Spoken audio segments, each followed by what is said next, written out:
Kære dagbog, mit navn er Anders Benella. Der er nu gået 5 år siden krokodillerne og jeg gik i opløsning. Folk var ikke så glade for os, men det var faktisk meget hyggeligt. Vi havde mange gode stunder. Vi drillede mange mennesker. Der var mange oplevelser og mange historier. Også mange historier, som aldrig nogensinde blev fortalt. Nu sidder jeg her. Sandy føles tomt. Jeg har ikke de samme mennesker, som der engang.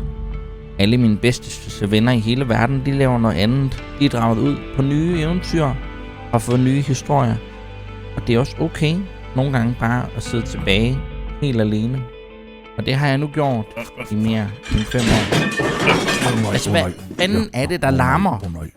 Kalle, er det dig? Ja, undskyld, jeg skulle lige have noget herude, ja. Nå. Kalle, du larmer helt vildt. Jeg er lige i gang med at skrive min dagbog. Og nu lige, det er fordi, jeg har fået sådan en ting på min smartphone. Hvad for noget? Sådan en, jeg har fået en notifikation, ja.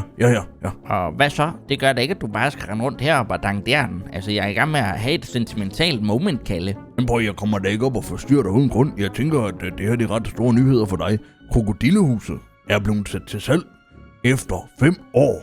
Du kan starte historien igen, Benella. Altså det gamle krokodillehus? Ja. Der hvor dig og Magnus og hvad fanden er de ellers? Ham der Bendriksen og hvad er de her? Møllervig også, at han har også lavet noget. Ja. Og ham har jeg snakket med.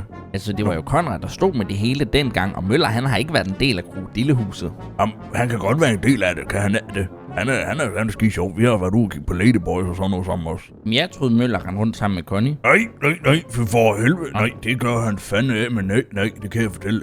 Prøv, han var rendt rundt op i det der, hvad er det her? Det var hvor hende der Connie, hun bor også. Altså op i Mirror Park, eller hvad? Ja. Der rendte han rundt sammen med hende der Tossen, hende der Bianca, og alle gik de også sammen med, ja. Jamen det er jo mange forskellige historier, nu Kalle, du blander sammen i en. Nej, det er rigtigt, det jeg gør. Fordi at de unge mennesker, de vil have content.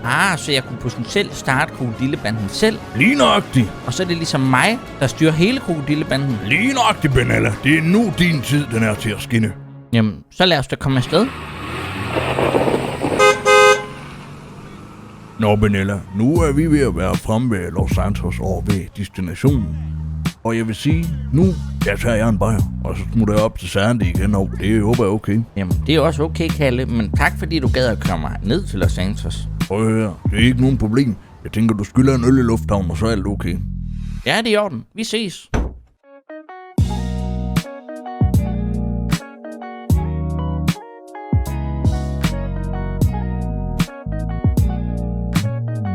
Hvor er der bare virkelig mange minder i det her hus her. Og alting det ser bare lige præcis ud, som det skal. Måske var det slet ikke så slemt at vente mere end 5 år. Nu skal jeg bare have samlet alle krokodillerne igen. Eller flokdyr tænker de fleste på ulve, løver eller elefanter, men krokodiller er faktisk i samme kategori. Hey Magnus, det er Anders Benella, din allerbedste ven i hele verden. Jeg håber, du har det godt.